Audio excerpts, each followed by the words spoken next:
Hello, everyone, and welcome inside the RORC. Elks looking to take the series tonight against the Ridgefield Raptors. Here with Matt Rowatt, pitched last night in the late going of last night's game, but got to reconnect with your pitching coach, now new pitching coach at Seattle U in Danny Sales. So, what is it like to now have him at the helm of the program with the Red Hawks? You know, it's a blessing. You know, he's a great guy. You know, he was our operations guy last year, and for him to take on this pitching role, it's going to be huge from a pitching standpoint, but also from an organization standpoint as well.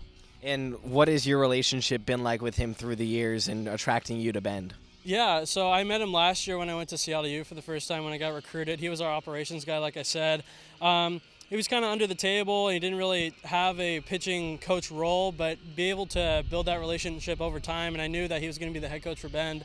And obviously he was like, hey, do you want to play for us in Bend? I said, yeah, absolutely. We love the opportunity. And we've had a great relationship so far, and it's looking forward to seeing where it goes, yeah. And what have you enjoyed about playing with the guys here in Bend and get some reps for the first time in a while? Oh, it's been huge. The guys are so great. I mean, everyone's here. Everyone supports one another, and it's nothing but a great time so far. The host family's been fantastic, but Bend, Oregon will always be a special part in my life, and can't thank enough for them. And Ben giving you this opportunity to kind of get back into rhythm, get back on your feet, trying to work back to where you were, suffered a UCL tear that kept you out for about 10 months. To take me through that process of trying to work through that, the mental and physical challenges that came with that. Oh, yeah, it was hard. You know, I think, injuries come and go. You know, that's part of the game. But when I tore my UCL at the start, I didn't know anything about the recovery process. I knew it was going to be a while, but you know, I think the support from my family and the surgeon as well, and then of course my coaches at my junior college helped me go through that process. And you know, I can't thank you enough for that path and being able to trust everyone around me, and then as well trust the rehab process, and you know, being able to get back to where I was and and Ben being a stepping stone of that, and getting back to what I can do on and off the field. It's been nothing but been a blessing, and appreciate every moment of it. Do you have any doubts during that dark time? Absolutely. You know, your mind goes into some interesting places, like, well, maybe will I ever get back to where I was? And actually, I feel like I'm more prepared and better now than who I was before surgery, and it's been great. You know. Why do you think you were able to change? Just because of you know, when you go through an injury like that, you learn a lot more about yourself and then your body as well. Because you're rehabbing a huge injury like your elbow, you know, so you gotta not only strengthen that area, but also strengthen the muscles around that area. And, you know, that's allowed me to develop as a player, allowed me to actually recover better as a player, and ultimately able to perform better on the mound for the team. So there's physical changes like you just described, but what were the mental growth aspects that you had? Mental aspect of it, you know, there are times where the rehab process was hard. You know, you felt like you were having so many setbacks, and you know, there's like a surgery like that I was saying. I mean, it's painful, and having setbacks, and then thinking to yourself like, yeah, maybe I'll never make it. You know, maybe like this is over. Maybe my career is just never gonna go to where I want it to be.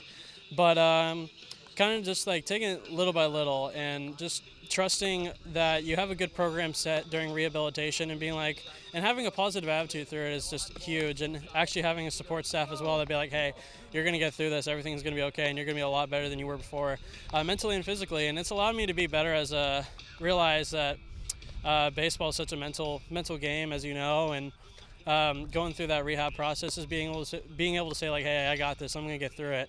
Has been huge, and it's been great. But yeah, the mental process was hard, but kind of having that positive attitude throughout it, it's been pretty helpful and beneficial for me. So suffering that injury out of junior college, how has the Seattle U staff been able to support you as you've been able to work yourself back through your recovery?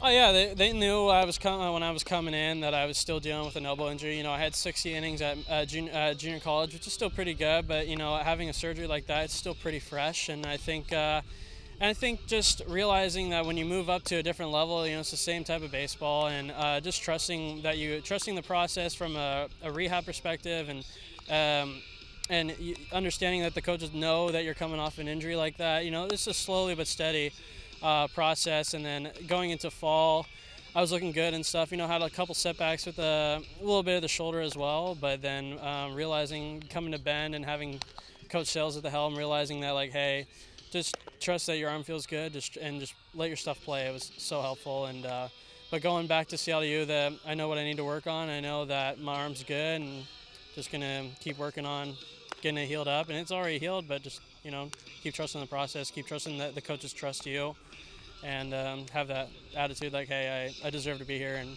can't thank you enough for CLU and Ben and stuff like that. Yeah. So like we've talked about, when you go through a significant injury like that, you search for both your physical and mental identity to form who you are. So what makes Matt Rowatt Matt Rowatt? What makes me?